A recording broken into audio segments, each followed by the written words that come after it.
Students, do you hear me? Yes, teacher. Thank you, Sebastian. Okay, let's continue. I was um,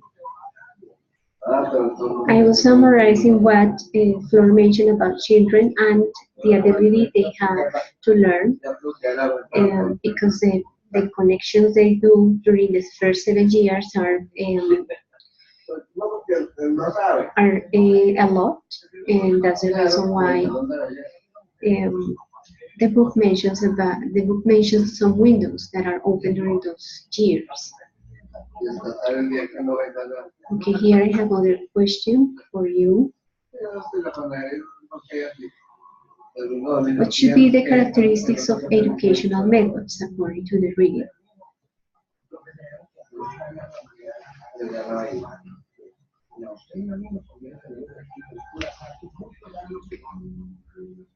Sandra wrote that emotion and motivation are important for learning. Teacher, I also think that engage uh, is a great option in any class of any topic and with the using any method you want. Because sometimes we don't get the student engaged with the topic or the dynamics that we are going to use in our classes. So the motivation is a fact involved in the engaged part, I think. Okay, and when you have a group of students, what do you think in order to engage them or motivate them? What things do you take into account? Well, I take into account sharing experiences about the topic that we are going to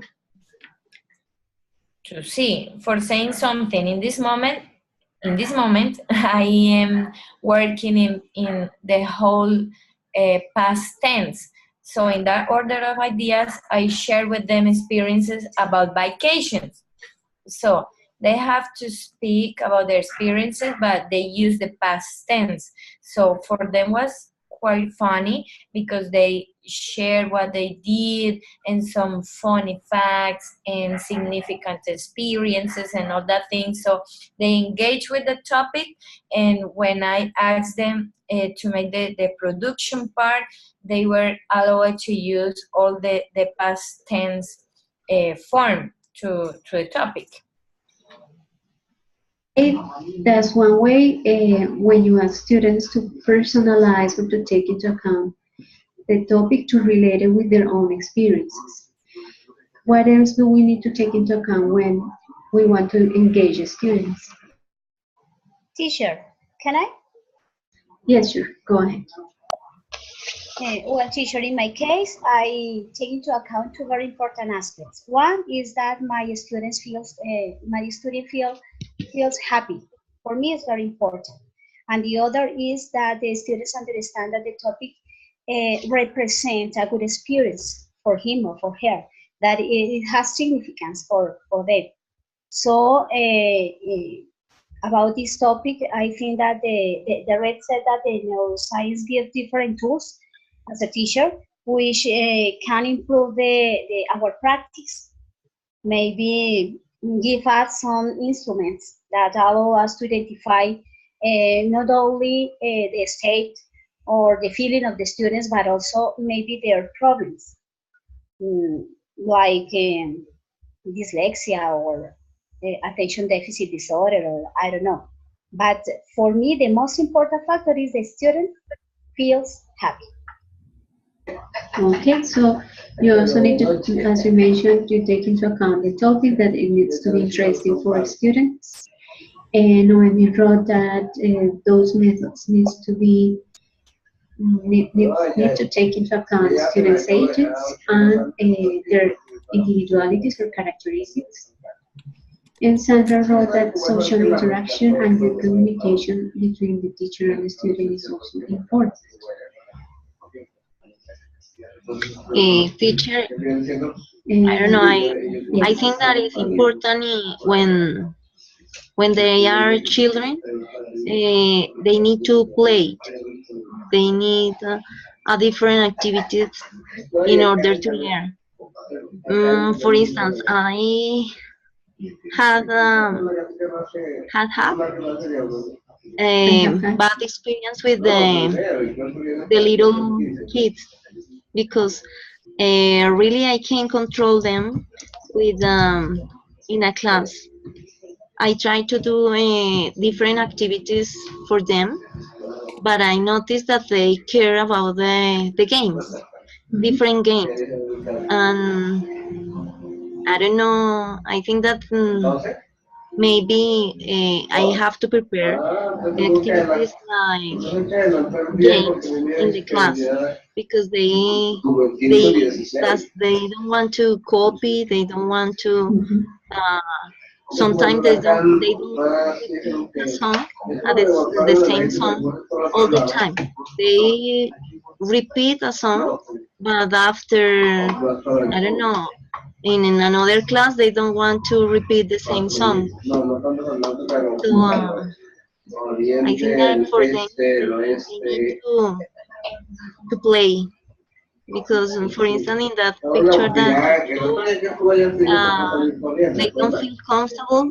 In that case, I think that when you teach with authority, they can learn a lot. Mhm.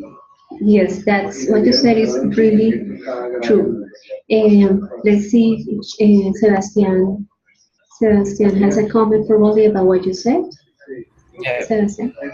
yes, teacher. I have always said, and I will continue to say, that autonomy is really important in a classroom. And the things that I read in the article that you gave us shows that when a student has emotions involved in their learning process, their uh, their neuronal connections get better synapses, so they learn better. They connect emotions with learning, so they have deeper experiences, deeper learning experiences. And when they are autonomous, they experience success. They experience also sometimes they experience failure, um, but failure not as an end result, like a finished result, but the idea is for them to know how to correct themselves, how to improve, um, how to make suggestions to a class, to the teacher sometimes, and how to propose some ideas, some activities. That makes them feel happy, sometimes nervous, sometimes encouraged to do more, to participate more, and that's what learn when learning takes place.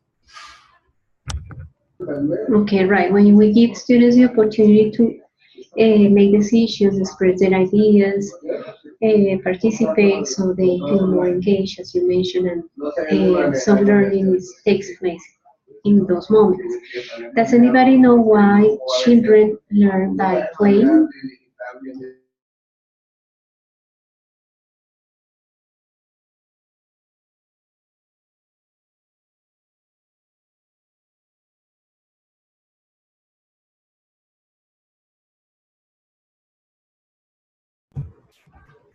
Well, maybe is it because what I just mentioned about the emotions? There is a connection between emotional experiences with the learning processes. So when you're playing, you feel comfortable, you feel happy, and when the learning is passing through their minds right at that time when they are feeling those emotions, they connect the learning process as something nice, something enjoyable. Good, that's one reason. So not only children but also adults learn by playing. But there is other reason why children only learn through games. What is it? Teacher, because they um, Sharon? to solve problems. They figure the way they are going to play. They establish some rules, some conditions, so they figure how to solve different situations that they can get involved when they are playing. For saying something, when they are playing a role play game, they have to figure how they are going to expose the way supposedly they dance a song.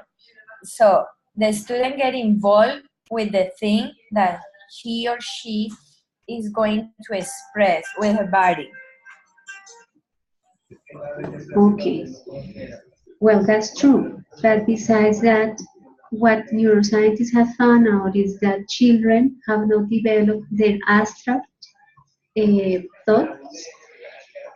That's why they don't learn abstract things that they need to play to make sense of what they do, of, of what we are trying to teach them. That's the reason why children do not ask you for the grammar rules when you are teaching them, or when you are yes, when you're teaching them a song, or you're teaching them a sentence. They don't ask you about the grammar rules because they have not developed in their brains that um, area that is related to abstract thoughts. I'm going to read what some of you wrote in the chat box. Um, so Giancarlo wrote that it is if one one characteristic of the educational method is that they need to be free from freedom. That's true. So Sharon added that it is necessary to let them feel comfortable. Noemi wrote that one of the more important things is to wake up the curiosity, right? And Wilton wrote, motivate the students and make activities that connect them with the reality that they feel happy and that they can be autonomous in learning, that help to detect problems of attention and so on. Right. So as Wilton wrote, provide students with activities to help them connect their reality and to make them feel happy is important. So since all of us are different, so we all, it is difficult to have a topic that motivates all the students at the same time. That's why those methods that ask students to choose what they want to research, for example, are very effective because students need to find out what they like, and then they will research about it, and they will make many decisions about how to present that information to the rest of the class. Joanna wrote, play allows children to use their creativity and their imagination, which is true. So during the first years, the most important is to have students play and to teach them through games. And as Sebastian mentioned, well, games also help adults to learn because they help to reduce anxiety. People feel happy, and what you are reading this week is that everything that goes in our brain, into our brain, goes first through the emotional process, through the emotional part of the brain, and then the brain classifies that information as something that is attractive or unattractive. So that's why, well, games are usually attractive for many people because they feel happy. People feel happy through games or playing, or by playing, and so the information is better received that way. Okay, here we have other question. What is brain plasticity?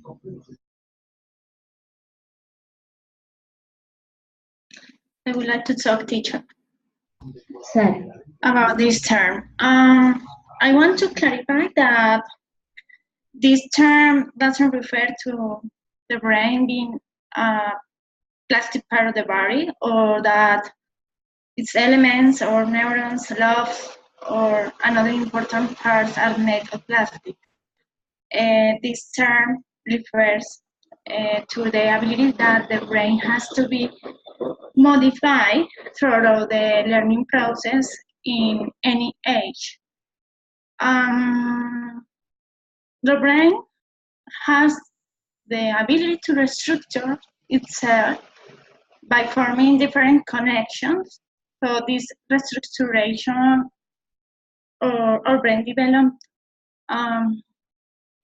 is produced as in chronologies, is the correct pronunciation.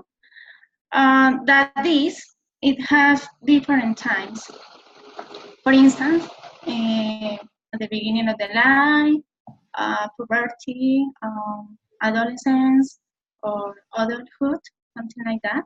In those different times, the brain opens such as windows. Okay, and those windows receive information about familiar, social, or emotional, or regional environment, and those windows tend to close in order to make way to others windows.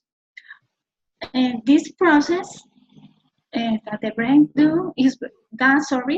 is necessary for the development of many functions, such as vision, emotions, or develop musical skills, language, and mathematics.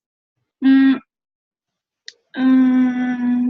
are another windows that are important. In the readings I found one of them is the window of language.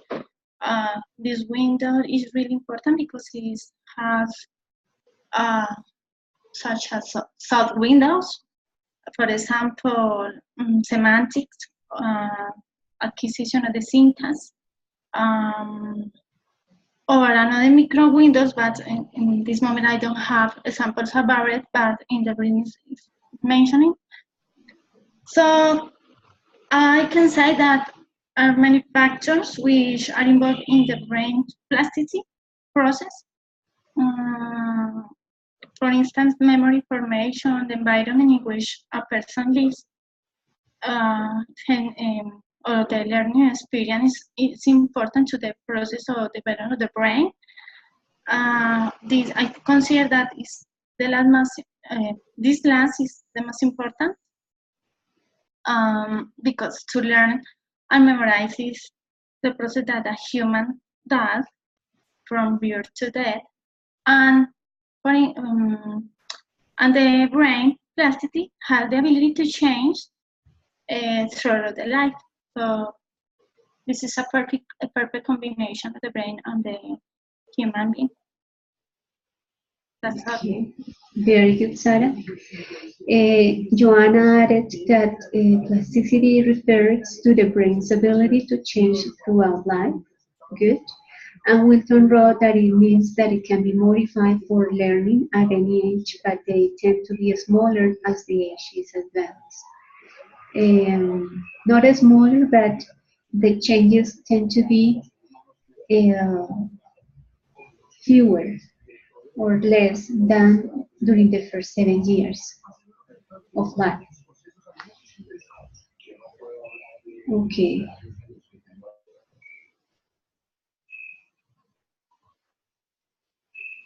What is the synapses?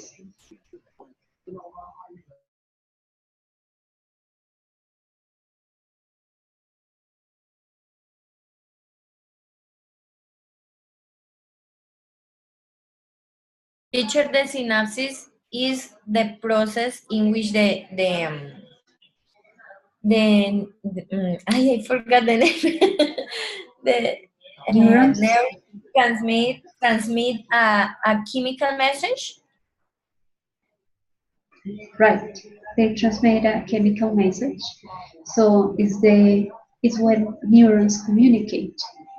So when they communicate, when there are more connections, it's because it's part of the brain plasticity and the changes in the brain. More connections mean that more learning is taking place.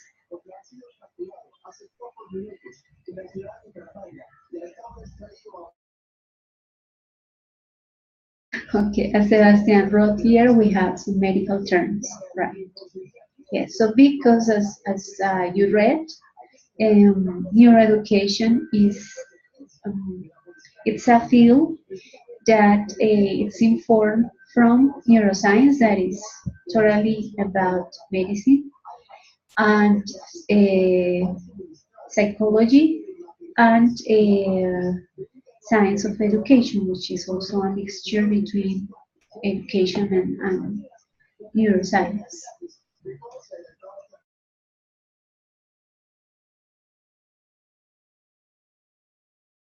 So far, do you have questions or comments about what we have discussed?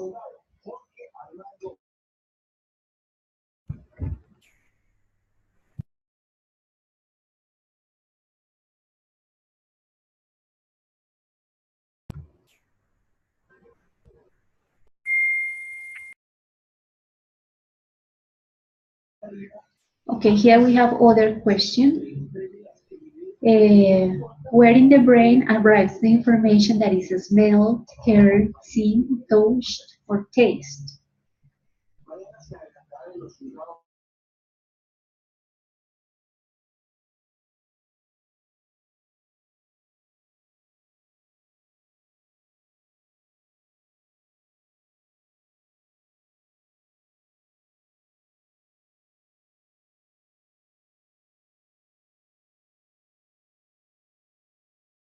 Okay, so the answer is actually in the picture that you see there, and so we wrote is the limbic system, and all the parts that you see there have a responsibility or actually have some or infer or take part of the of processing the information that goes through our senses and then according to the information that neuroscience have got from research, that information is classified and people can, if it is classified as something that is attractive, it can go through the hippocampus, which is, where is it, the hippocampus, okay, we can see it here. The hippocampus is in charge of memory. So it goes through it, and if it is very interesting, then it moves to other part that makes it memorable for a longer time. So as Noemi wrote, the hippocampus is in charge of our emotions, and that's why emotions and learning are connected. There is no way to learn something that you don't like or something that goes through your senses and you just don't, you just classify it, or your brain classified it as something that is not, that is boring, or that is non-attractive, or that is bad. So your brain classifies all the information first in this system, and then it can move to memory, and it can be learned if you decide that it is something good, interesting, or attractive. Okay, Noemi wrote that it has different structures, and one important is the hippocampus that is in charge of memory.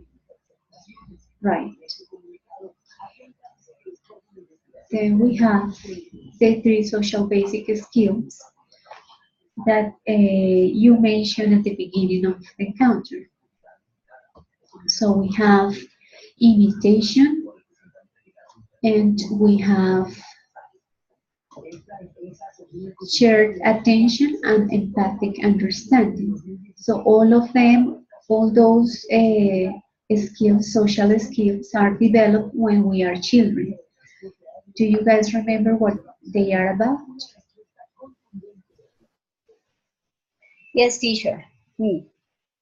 About imitation, imitation involves a child's ability to copy others, not only what they heard, but also what they see. They imitate actions with objects, such as banging on a drum or punish a car or anyway. They can imitate gestures and body movements. Why when somebody claps, for example, hands or waving, sounds or words. That is about imitation, teacher. Good, Flor. Do you know about shared attention and empathic understanding?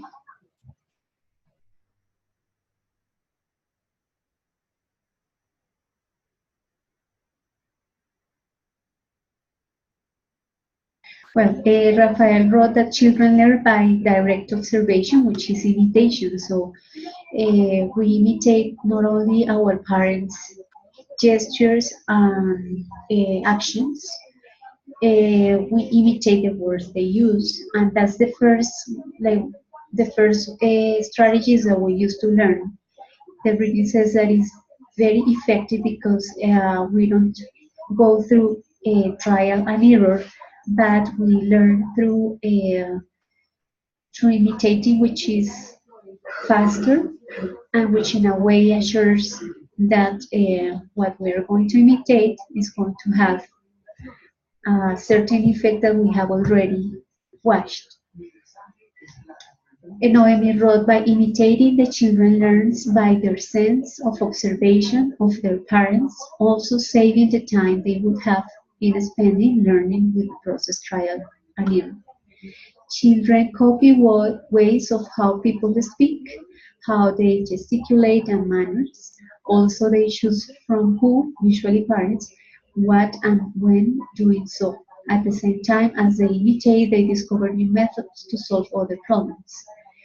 At 42 minutes after birth, the baby is able to imitate gestures of their parents, for example, open their mouths. Exactly. Okay, what about shared attention and empathic understanding? What's that?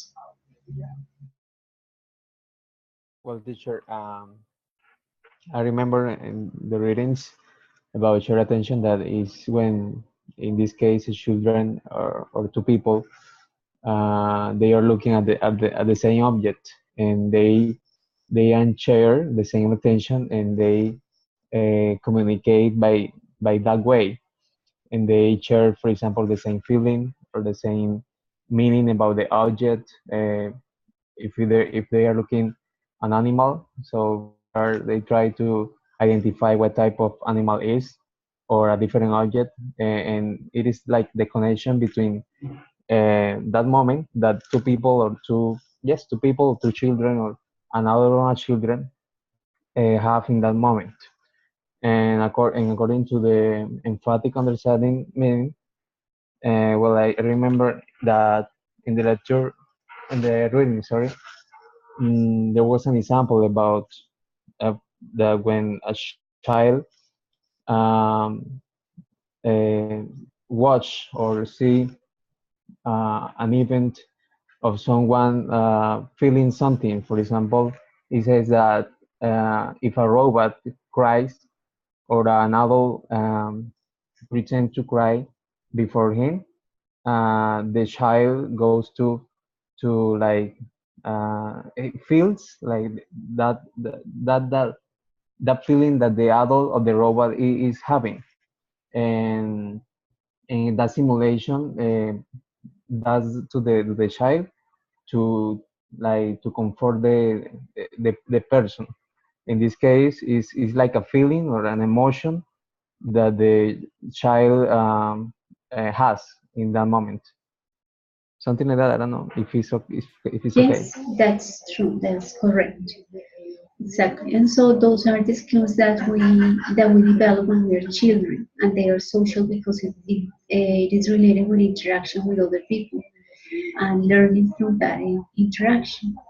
I'm going to read what Noemi and Flor wrote. They wrote joint attention. This is the learning of everything that is in their environment. For example, an adult looks around and the child copies this act, looking around too. And Flo wrote, accurate empathic understanding is the capability to stand on the other's position. Empathic accuracy is how accurately one person can infer the thoughts and feelings of another person. For instance, when a child looks at a person crying, immediately the reaction is to comfort him or her because the child feels the other's sadness. Exactly. Very good.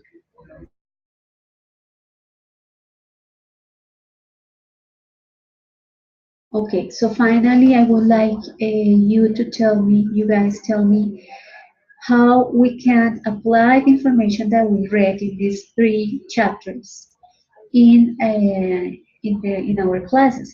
How can we use that information of neuroeducation to improve our teaching or to help the students learn?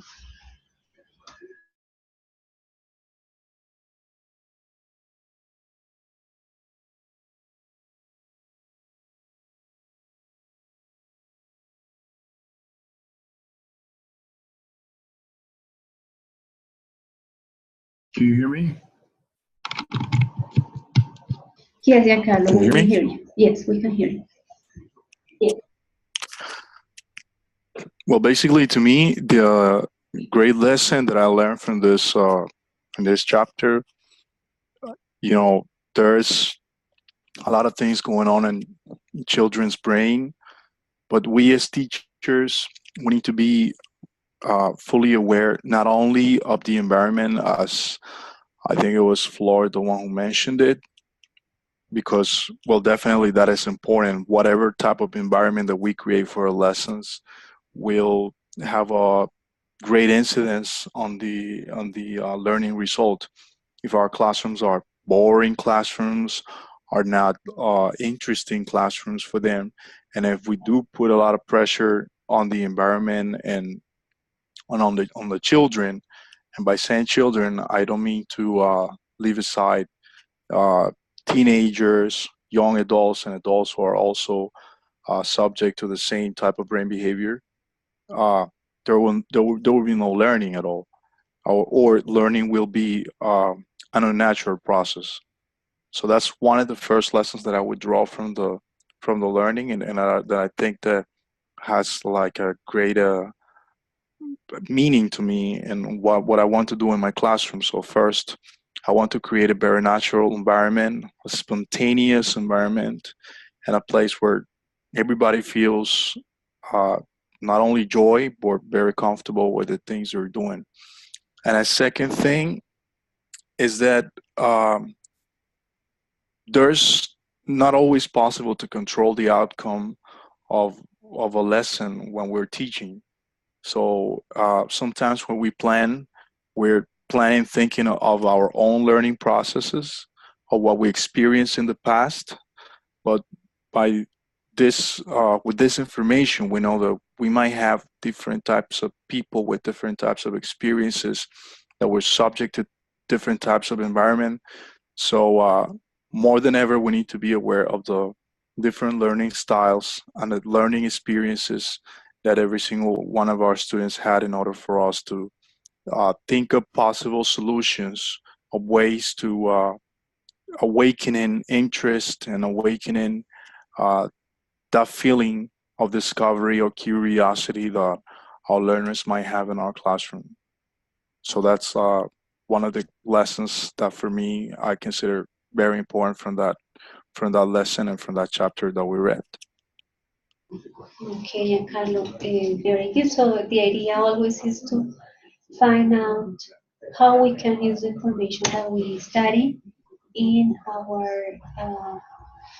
our task of teaching. Good. Anybody else?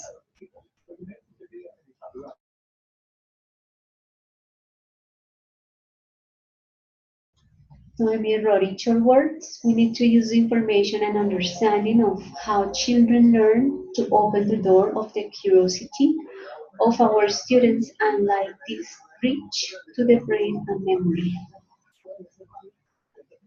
Okay.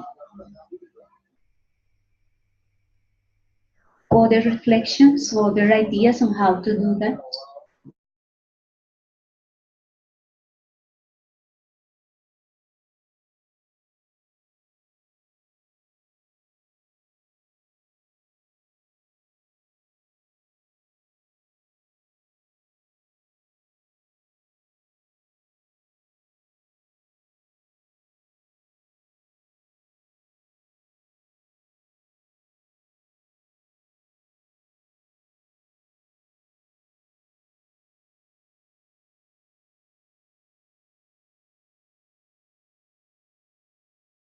I don't know, Tisha. Maybe the idea is that we can try to motivate more our students and try to change the monotonous classes in different subjects, in art, in math, science. Try to show the student that the teaching is really nice and maybe catch the attention in different ways. Um, Sometimes we just follow the books and we forget that they are children and they need to change the environment sometimes, and not use the four walls all the time, or maybe they can learn in another ways. Maybe sometimes as teacher we forget that, and I think that is important. Try to training about it. No, maybe we continue reading about this topic, or maybe we could try to add in our classes different stuff or form to motivate our students. I don't know, maybe. Okay, good reflection. So we already know that we need to engage the students to provide them with activities that cause them curiosity. Now the thing is to start thinking about which are those activities that will help, that will provide that will generate that. Good one. Anybody else? Yes, teacher. A little reflection about that we, as a teacher or as parents, I don't know, we have to be very careful with our behavior in front of our students, of our babies, because they catch everything that I do or everything that I say.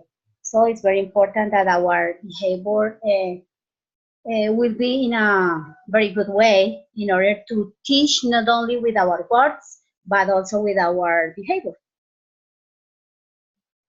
Exactly. So we need to find out how to how to act in order to help the students learn. And if we are parents, so we need to know that what we do is going to be imitated by our children. Exactly. Noemi wrote that if we can use the method with adults. So here we didn't talk about a method, but some ideas that are um, have been researched regarding how we learn and how the brain processes information. So we know that everything goes through our senses and it goes to the limbic system, and then it is classified as good or bad, attractive or unattractive, boring or interesting. And then if it's good for the person, it moves to the hippocampus that works with memory and to other parts of the brain that makes the memory stay longer in our brains, and then we learn. What we need to find out is how can we make that our students feel curiosity for what we are trying to teach them? What can we do? What methods will help us better to achieve that purpose? Since all of us are different and we don't like the same things, so what is the best way to make people learn if we know that everything goes first to the limbic system that classified it as good or bad, and we don't like all of us, we don't like the same. Wilton wrote, I think that all these guys says because on several occasions we only give importance to the students who have a better performance. And I think the most important thing is that we have a clearer path than the teacher had several years ago. Continue investing in that direction will be some that will help in our classes. And if we understand this topic, we will be able to help them in a good way and more clear or effective. Exactly. So we need to develop the sense of empathy. We need to be empathetic to understand that not all of them like the same. So some of them will be better in doing something or will perform better than others, and there could be a reason for that. So I don't know if you remember that in those chapters there was a part that mentioned that there are some teachers who develop that empathy, that they are successful in their classes more than those teachers who know more information, who have more information about the subject, but have less empathy with students. Well, No, teacher, Noemi wrote, yes, Shani. I think we can develop that curiosity through emotions and experiences because for saying something, when we are going to teach in science any topic related with water, we can make a question according with that topic or with water, or for saying something like have you um, learned or had a significant experience with water, or you can share some opinion about it. So I think that they can enlighten their curiosity through a question or touching their emotions through experiences. Yes, so questions are key to find out what they think, and to find out what they like, right? Noemi wrote, we need to start to see the world with the eyes of a child. Okay, other reflections on what can we do in the classroom with this information? What about children? So now that we know how they learn,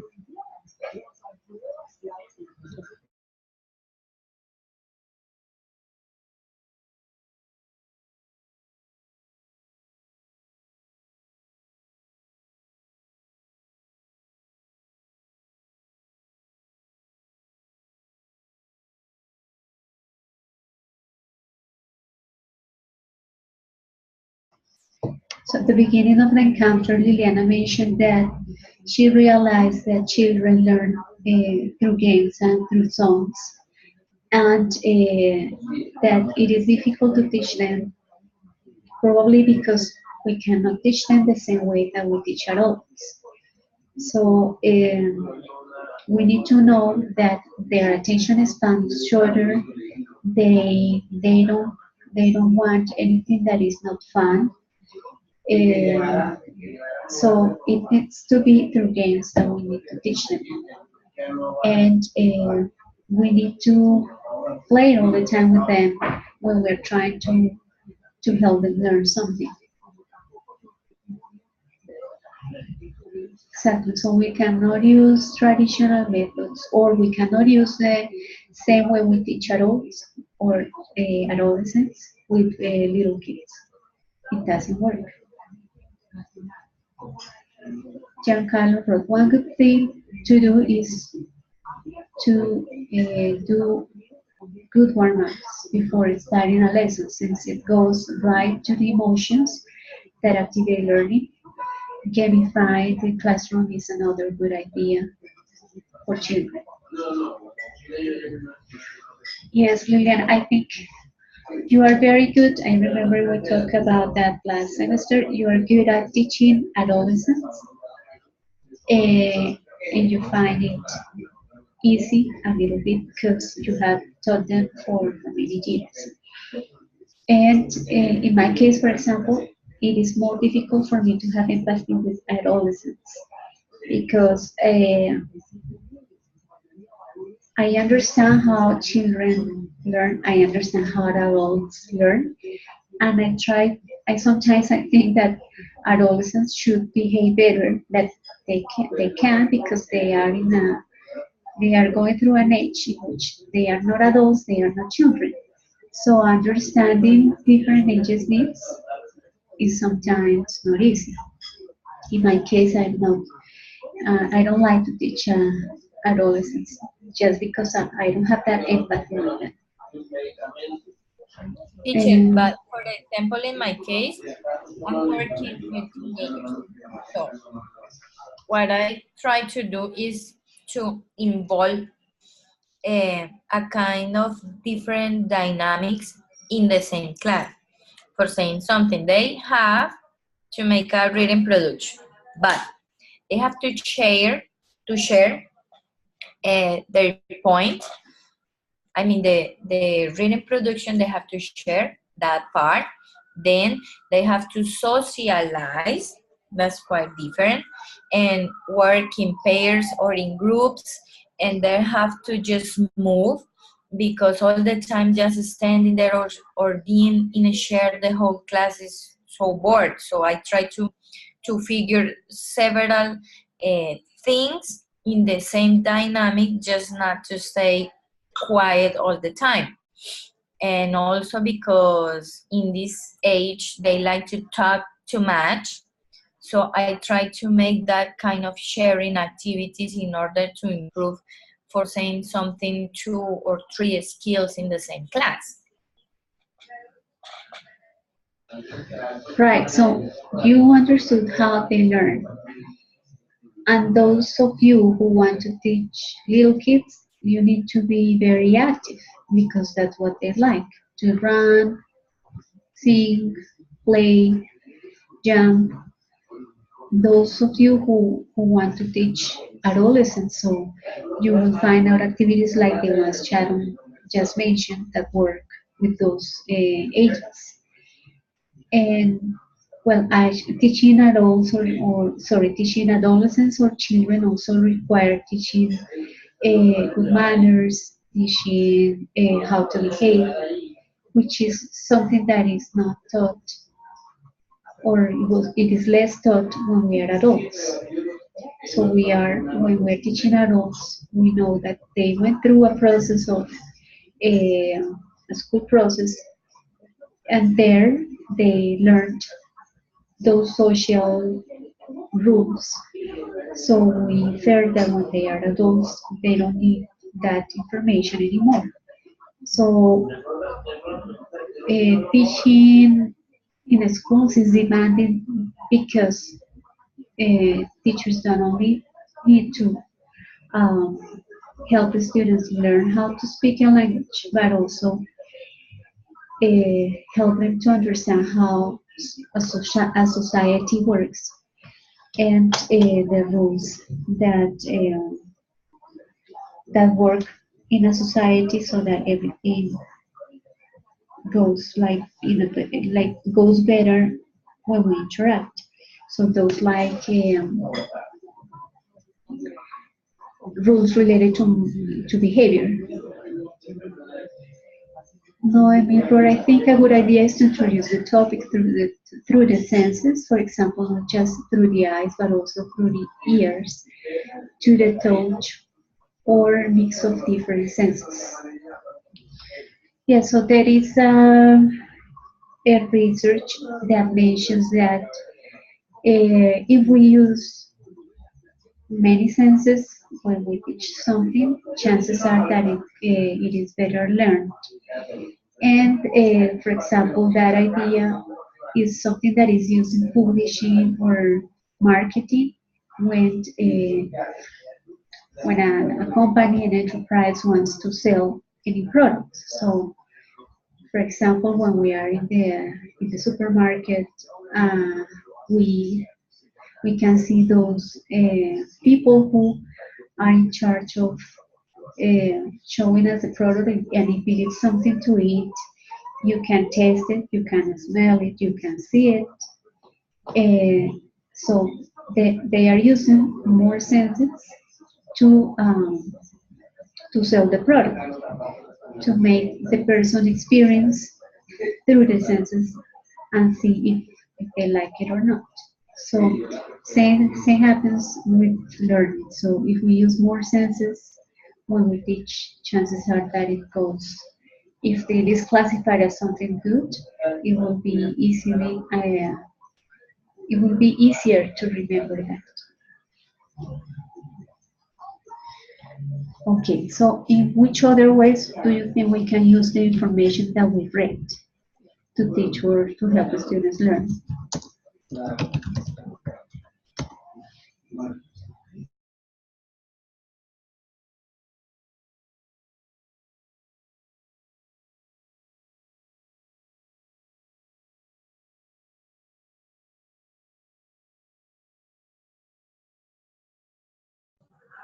Teacher, I think in the way we allow students to use language or knowledge through different kind of activity.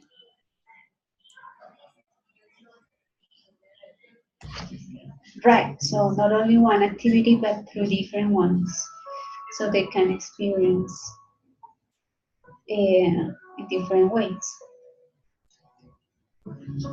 Okay, this week you are reading about, you're reading more chapters of the same book. They are about memory, they are about learning too, emotions too. So this week and next week we will be reading about neuroscience, neuroeducation, and the course will end. I mean, the last task needs to be published on September the 23rd, because the course ends on September 30th. So we will have we have 2 more virtual encounters before we finish the course.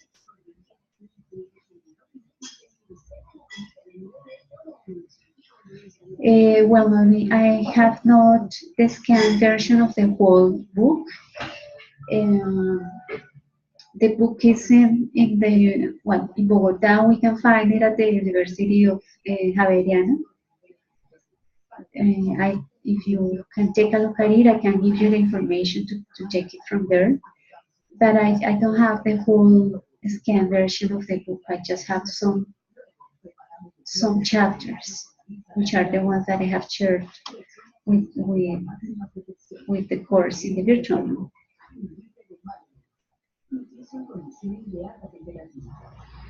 What I can do is like to give you a list of links that you can read about the topic, about neuroeducation. So you can read more about it in the web.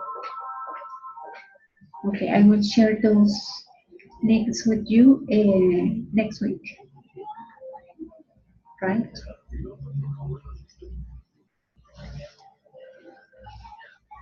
Okay, any question, comment before we finish?